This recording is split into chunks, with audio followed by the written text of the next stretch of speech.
Welcome to this latest edition of our Workbench blog and all the news, updates and modelling exclusives from the fascinating world of Airfix. Our blog title for this week was intentionally selected to possess a little more intrigue than usual, as we want to do something a little different with this latest edition. As far as we know, there's never actually been an Avro Week commemoration event, and certainly never here on the Workbench blog. But as we find ourselves on the cusp of the Scale Modelling World's annual gathering at Telford's International Centre, we wanted to take a little break from featuring new tooling projects and secret additions to the current Airfix range.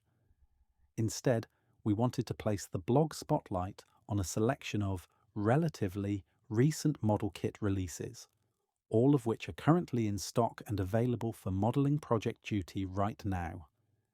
Interestingly, the three kits we have selected chart 20 years of aircraft design development at one of the most famous companies in British aviation history,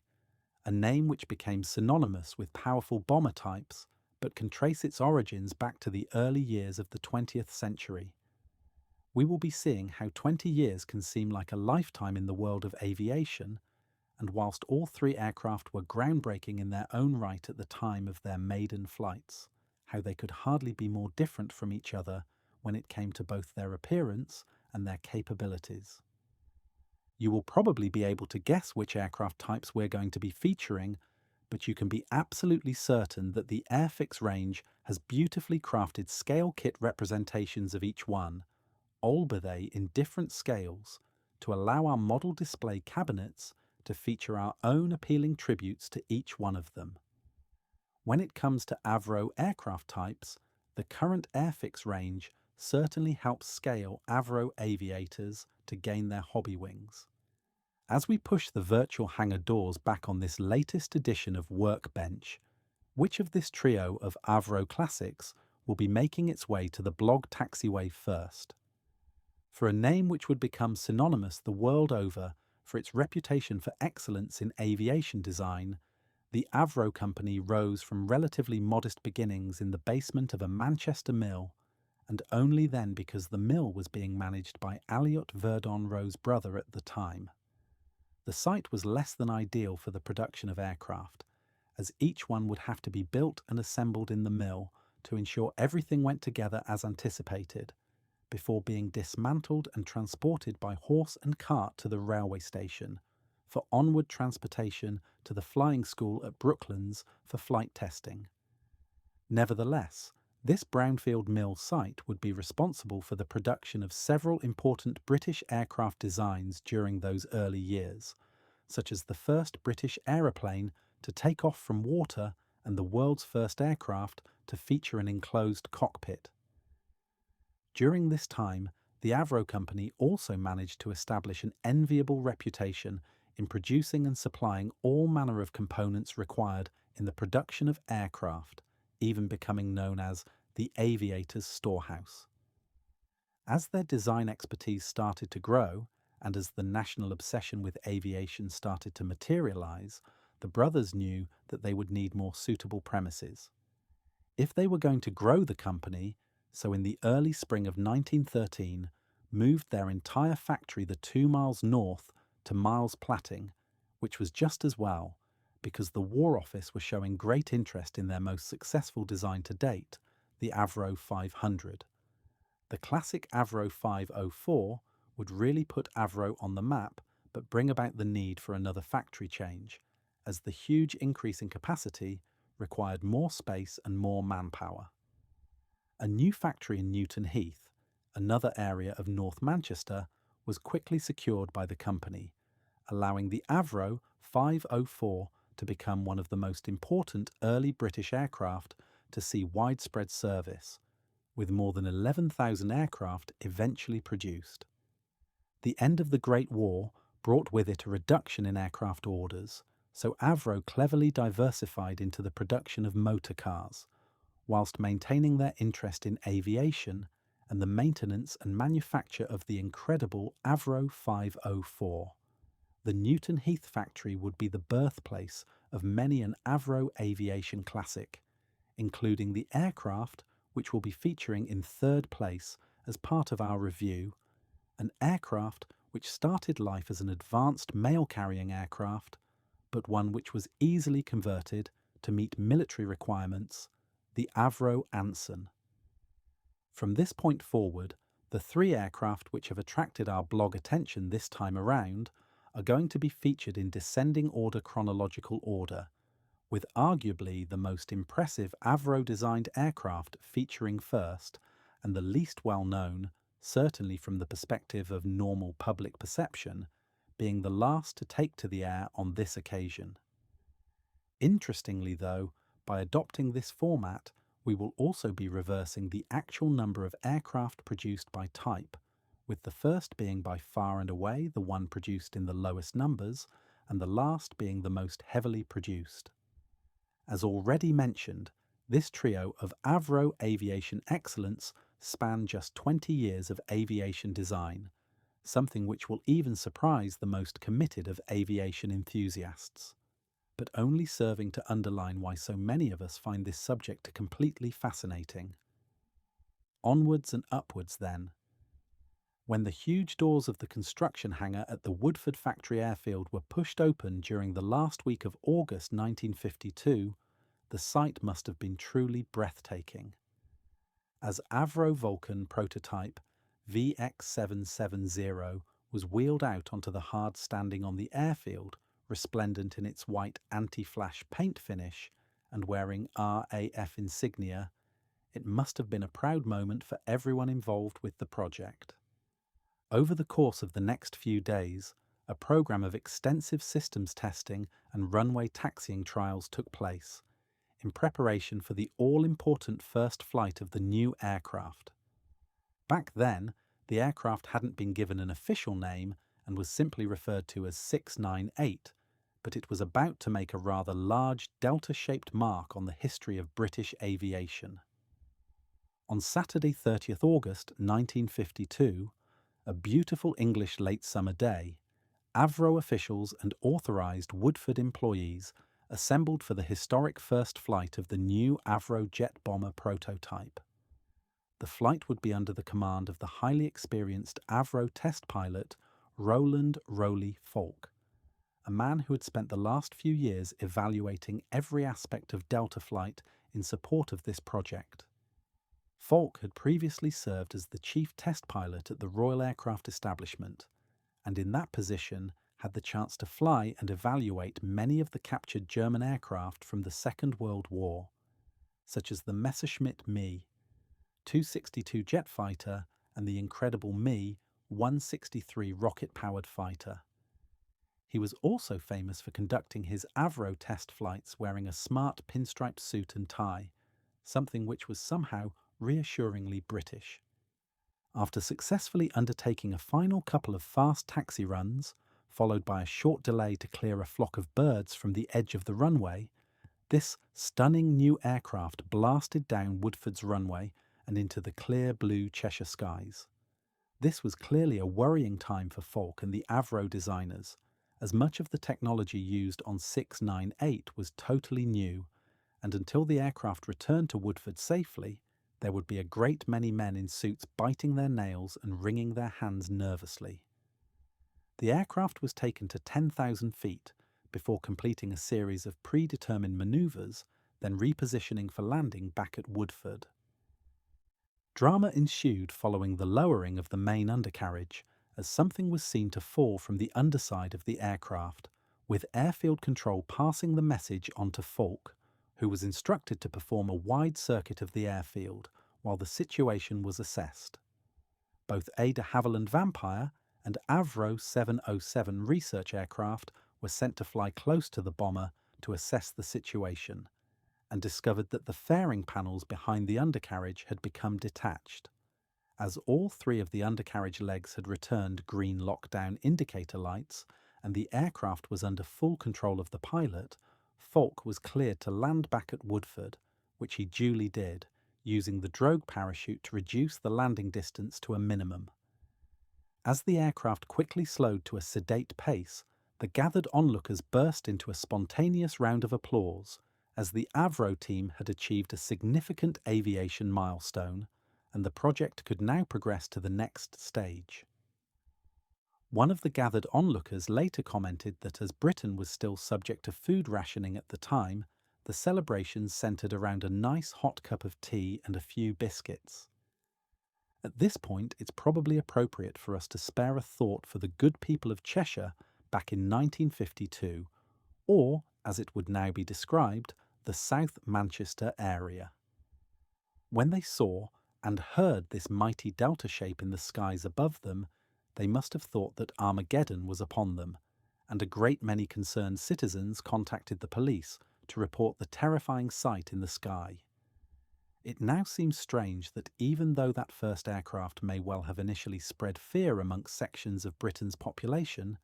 the last flying example would become the best-loved individual aircraft to ever fly on the British airshow circuit, even carrying the title, "The Spirit of Great Britain," to underline the fact. It wouldn't be long before Britain was in the era of the Vulcan and the V-bomber force. By the time the definitive Vulcan B-2 had entered service, the wing area had increased significantly, and although still classed as a delta, so had its overall shape. To cope with the increased power output from subsequent engine upgrades, and to overcome the stability issues associated with the original wing design, the B-2 wing had a very different planform,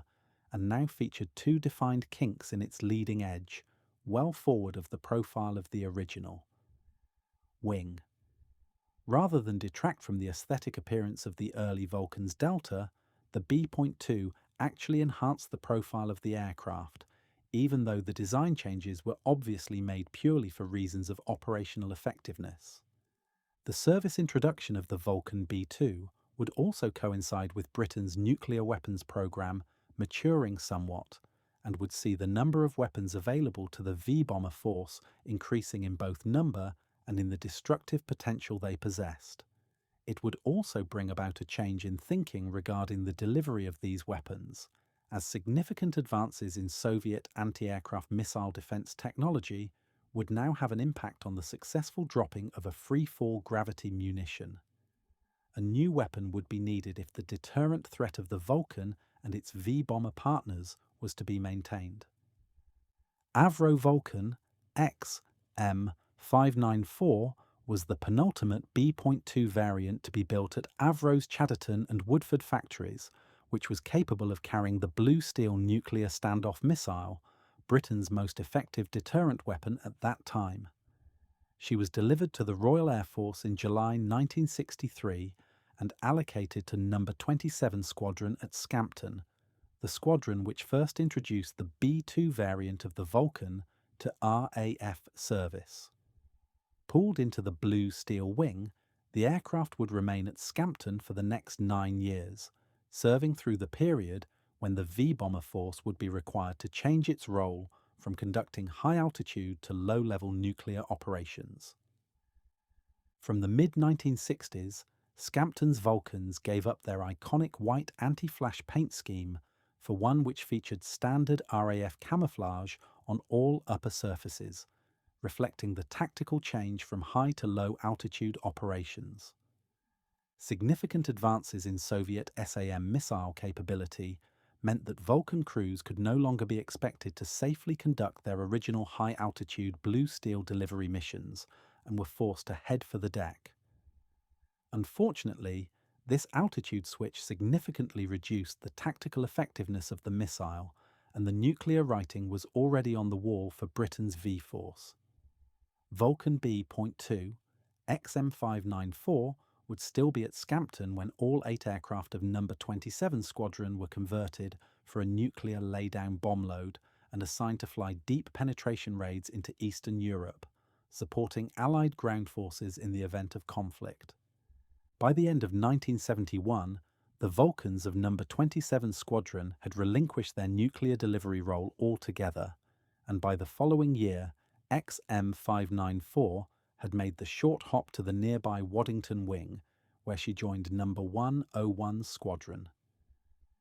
During her 20-year RAF career, this Vulcan would see service with numbers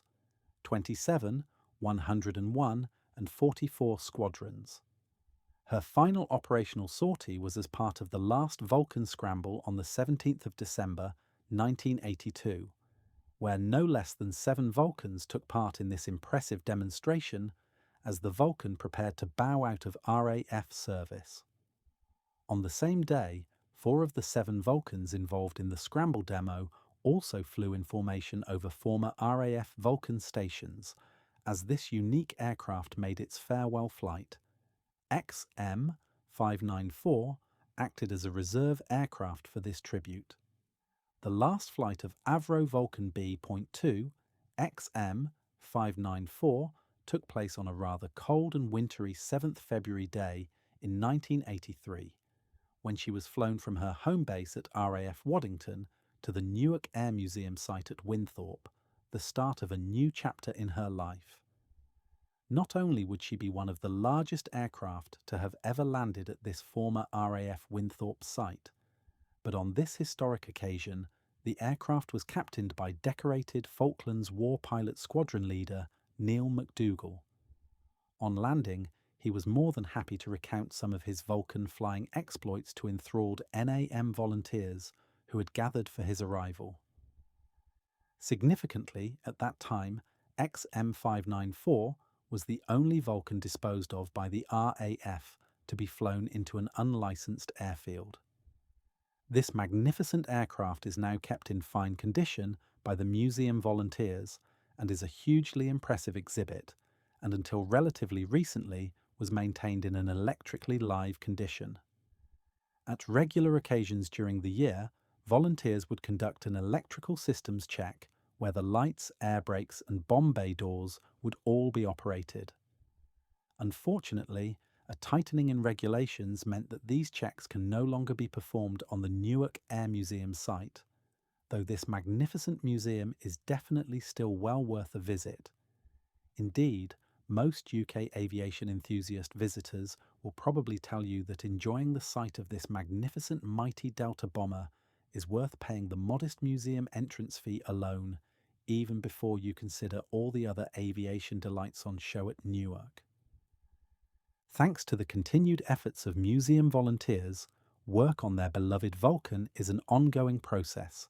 and she is constantly being cleaned, inspected and restored, so this Cold War warrior can be enjoyed by the thousands of visitors who will surely flock to her in the years to come. If you are lucky enough to visit the museum when staffing and weather conditions allow, you may actually be allowed to climb aboard the Vulcan for a very reasonable fee. Clambering into the cockpit area and also sitting at the navigator's table, you really do get some appreciation of the operating environment RAF Vulcan crews had to endure. For such a mighty aeroplane, there really isn't much available moving space inside. It seems highly probable that most Vulcan crews would probably have been rather slim chaps. Thanks to our good friends at the Newark Air Museum, this is the magnificent aircraft we were fortunate enough to be allowed to scan at the very start of this project, making this lead scheme a popular choice amongst members of the Airfix team. For an aircraft which is regarded as one of the most successful and impactful of the Second World War, it's always something of an interesting aviation dichotomy to consider that the overwhelming success of the Avro Lancaster was actually born from the relative failure of the Avro aircraft design which immediately preceded it. The Avro Manchester was designed in response to Air Ministry specification P13/36, which required the production of a highly capable medium bomber to replace existing twin-engine types currently in service with the RAF, such as the Whitley, Hampton and Wellington.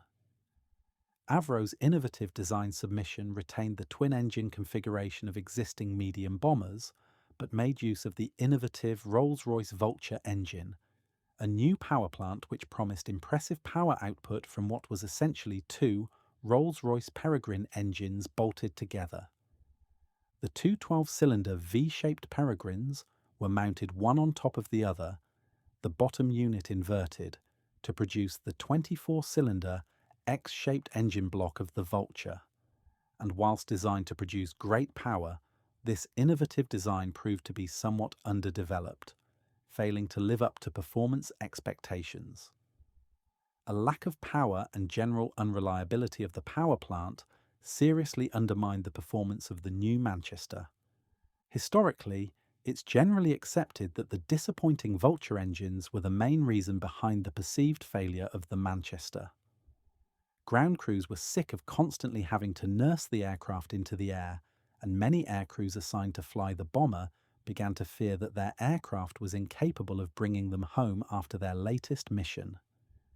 The impact of this psychological barrier can't be overestimated, because during the flames of war, trust in your equipment is of critical importance to crews and can have a devastating impact on morale and fighting effectiveness. From bitter experience, when flying on a single engine, the Avro Manchester would lose altitude at an alarming rate, whilst at the same time placing great strain on its currently still functioning but notoriously problematic Vulture engine. Apart from the engines, the Manchester had the usual issues associated with the introduction of a new aircraft during wartime conditions. However, Avro technicians had an excellent reputation for introducing upgrades and improvements to service aircraft, and the Manchester actually did possess some significant advantages over earlier bomber designs.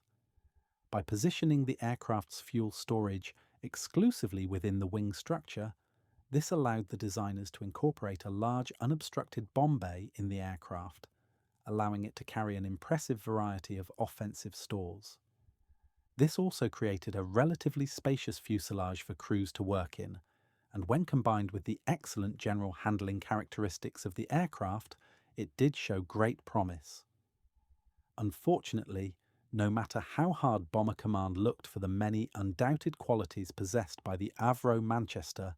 aviation history and those troublesome Rolls-Royce Vulture engines have conspired to ensure that Avro's advanced twin-engined bomber was regarded as a disappointment as a service aeroplane.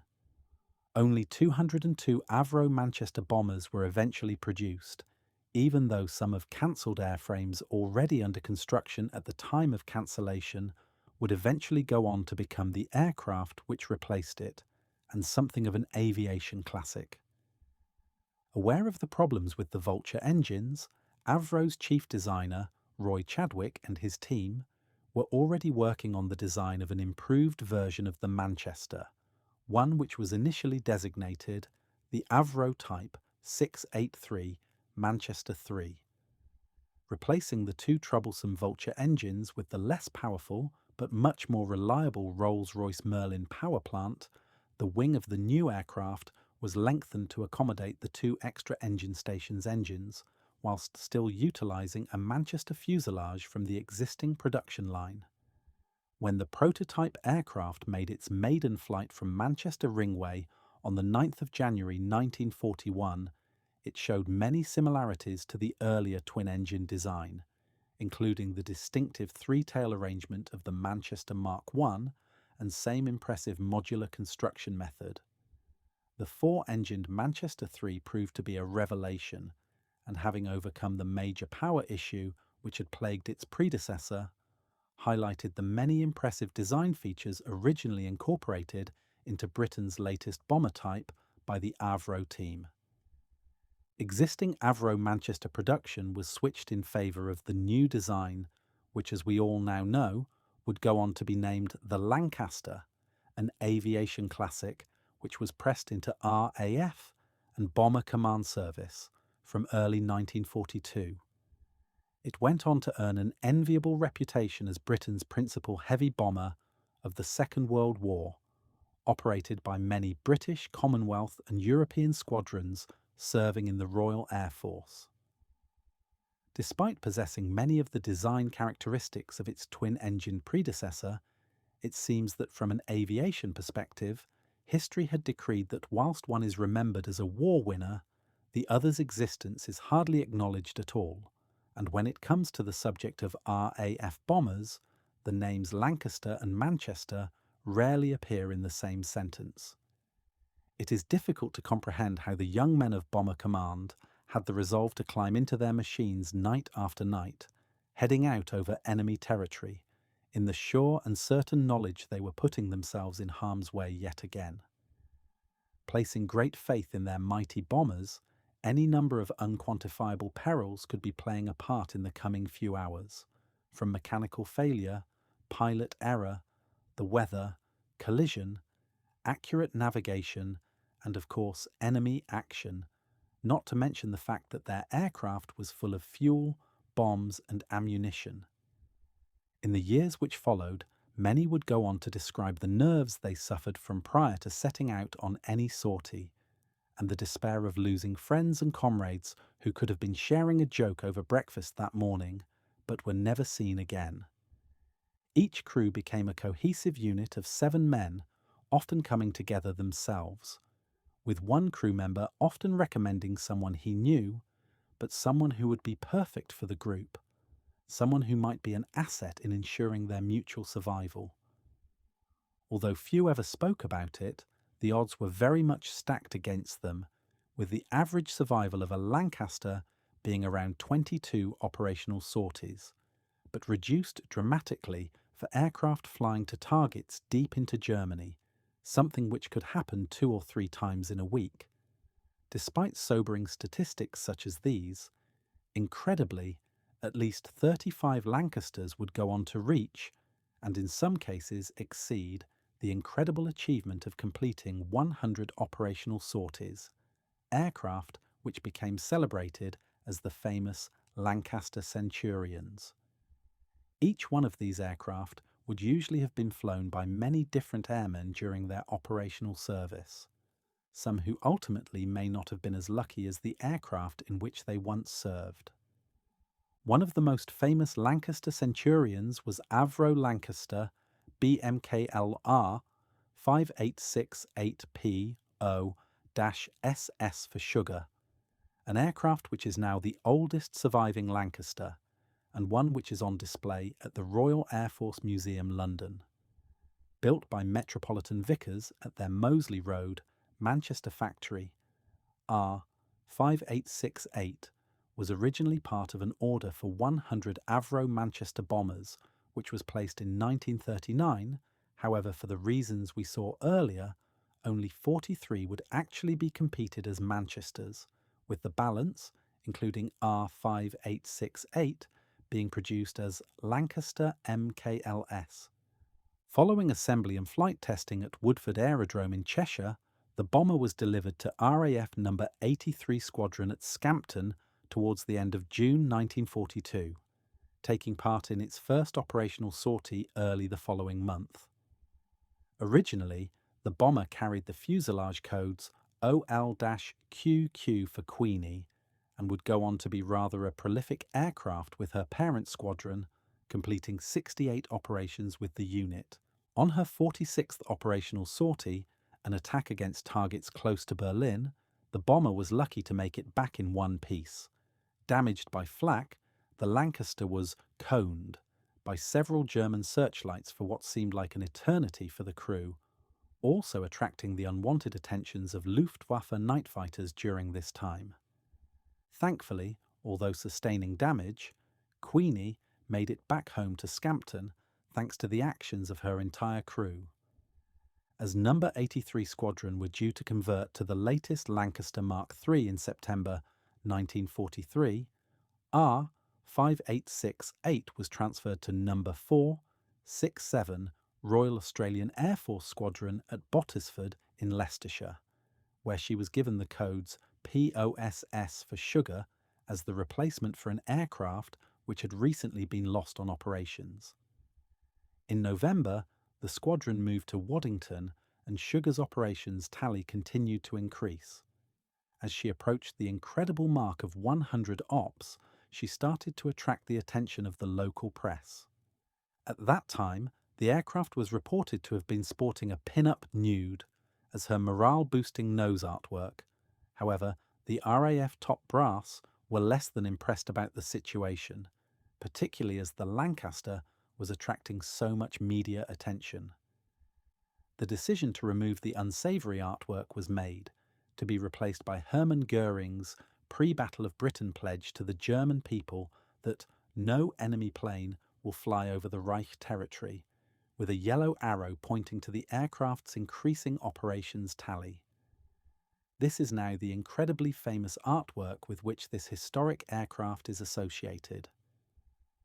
Highlighting the many dangers faced by Bomber Command's courageous crews on a nightly basis, S for Sugar came close to failing to achieve her Centurion operational landmark. Whilst engaged in yet another raid against Berlin, her 96th operational sortie, R5868 collided with another Lancaster over the target area at 20,000 feet, sending her into a steep dive. The crew managed to bring the aircraft back under control and nurse her back to England. However, she did require extensive repairs once back at Waddington, including the replacement of her entire port outer wing section. Thankfully, both Lancasters involved in this potentially catastrophic incident managed to survive their unplanned coming together relatively unscathed, with all crew members surviving to recount the tale. Avro Lancaster, R5868S for Sugar, completed her 100th operational sortie during early May 1944, and on her return to RAF Waddington following that landmark mission, found almost the entire station, along with British Parthenews, were there to greet them. During the previous night, the crew had been forced to fend off several concerted attacks by Luftwaffe Junkers Ju-88 night fighters, enemy aircraft, which appeared determined not to allow this hard-working Lancaster to have her moment of operational glory. Once the aircraft landed back at her home station and the press and propaganda machines started to do their thing, the life-or-death struggle her crew had been forced to endure just a few hours earlier was quickly forgotten about, and Bomber Command had their latest Centurion. Avro Lancaster, BIR 586, 8S for Sugar, would eventually end the war with an impressive 137 operational sorties to her name, with her final ops being repatriation flights for Allied prisoners of war being transported back home during May 1945. It really is fitting that this magnificent aircraft now serves as a treasured centrepiece display aircraft at the RAF Museum London, paying tribute to the international contribution made by the crews of Bomber Command during the Second World War. Unquestionably, she is one of the most important components of the nation's rich aviation heritage, and reason alone to make our latest visit to this exceptional museum. Few Workbench readers would argue when we describe the first two Avro aircraft types already covered in this review as classics. However, we wonder how many would also agree that this next aeroplane is fully deserving of receiving that same description treatment. When it comes to aircraft which served during the Second World War, types such as the Spitfire, Lancaster, and Mosquito are widely celebrated as examples of Britain's prowess in the field of aircraft design and production. But how many people do you think would include the Avro Anson in such aviation company? Produced in much greater quantities than either the Lancaster or the Vulcan, and one of the most important aircraft of the Second World War when it comes to the training of large numbers of crews destined for service with bomber and coastal commands, the Avro Anson was very much the groundbreaking new type at the time of its introduction, and one which would ultimately boast a length of service far greater than some of the more glamorous aircraft types produced by its parent company. As proved to be the case with many of the twin-engined aircraft types which made their first flights during the incredible advances made during the mid-1930s,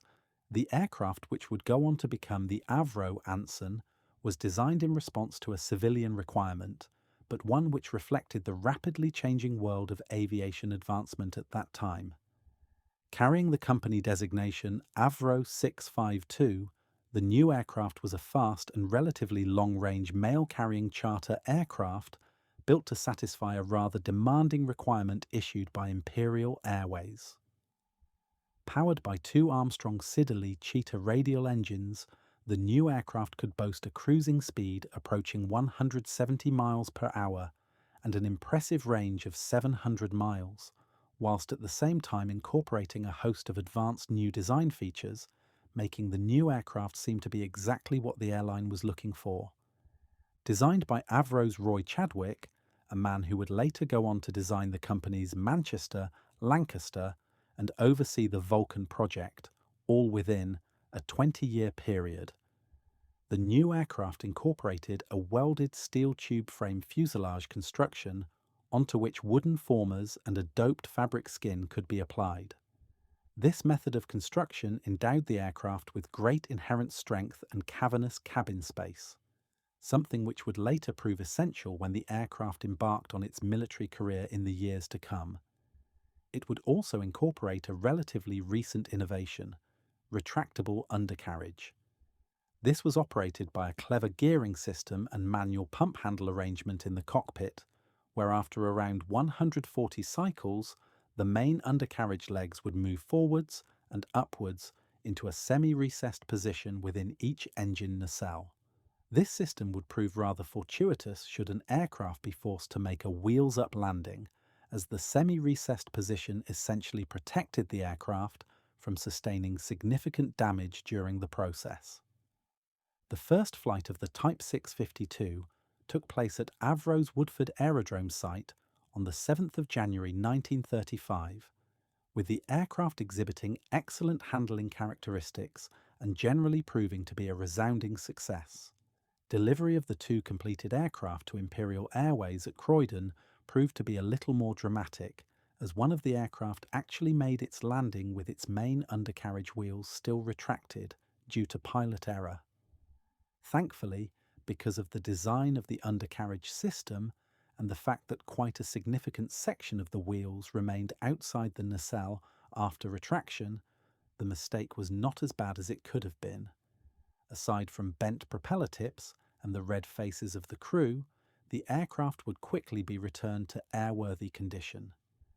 These two aircraft were named Avalon, GACRM, and Avatar,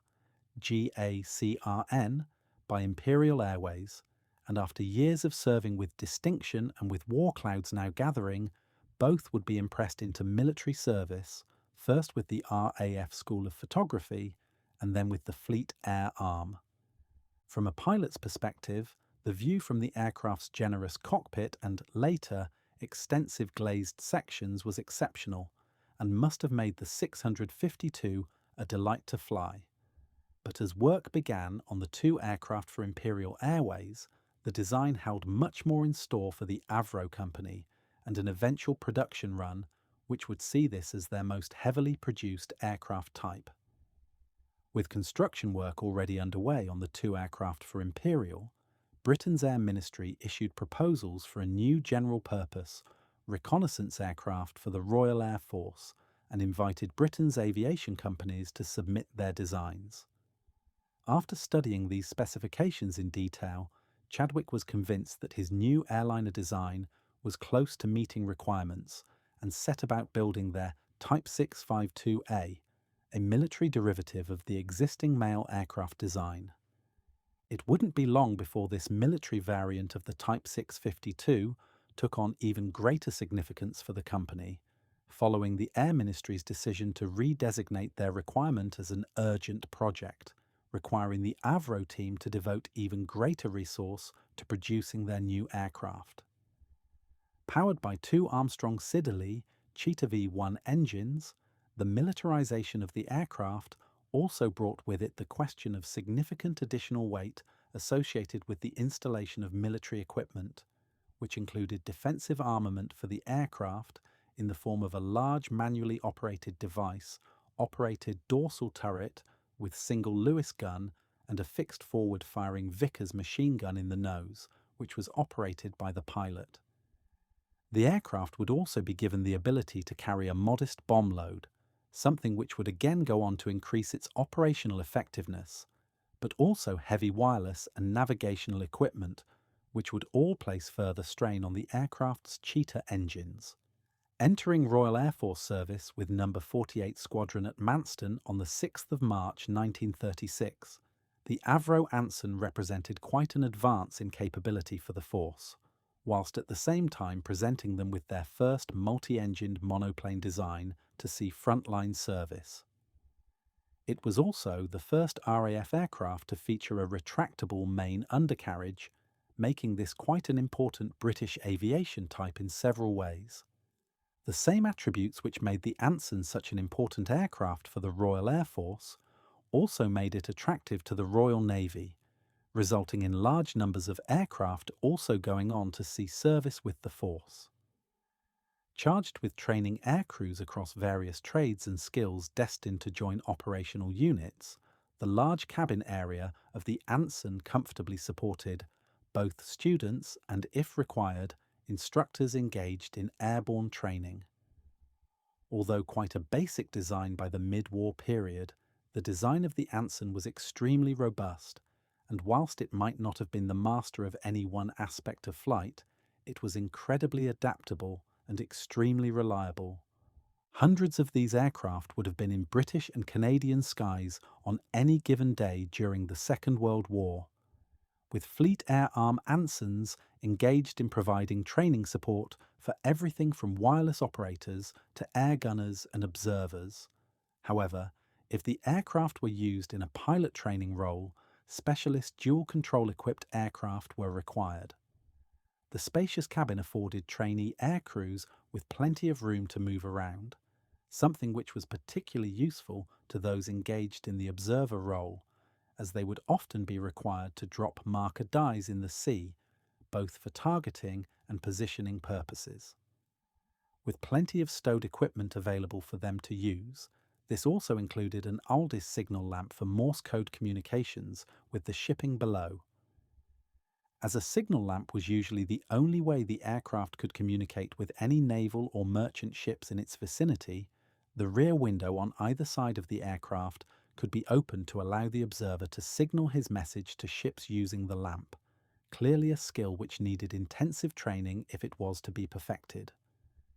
With its size and weight, the Anson made for a relatively stable platform for such work to be done, something trainees would have no doubt been extremely grateful for. Following the end of the war, as so many Ansons were produced, there was a surplus of military aircraft of all types. However, the general attributes of the Anson continued to keep the aircraft relevant, despite the type's advancing years. With its reputation for reliability and general serviceability, many Ansons would take up positions as station flight aircraft at military airfields all over the country, where they would be lovingly cared for by station staff and flown regularly by base personnel. Viewed almost as hack aircraft, these Ansons were used as general communications and liaison aircraft, allowing base staff to travel efficiently between airfields or to transport engineers and technicians should one of the station's operational aircraft have a problem at another airfield. This beautifully presented Anson served with the station flight at Sydenham in Northern Ireland during the 1950s and would have been used in this general communications and transportation role at that time. The Royal Navy took over this dockside airfield site in the summer of 1943, where it was known as the Royal Naval Aircraft Yard and HMS Gadwall. From the end of April 1946, it would remain in Royal Navy use, but was renamed HMS Gannet III, remaining in operation until the summer of 1959.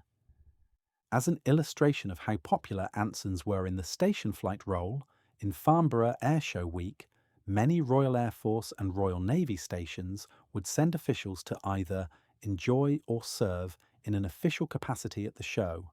but with the aircraft landing at nearby Blackbush Airfield, as this was most convenient.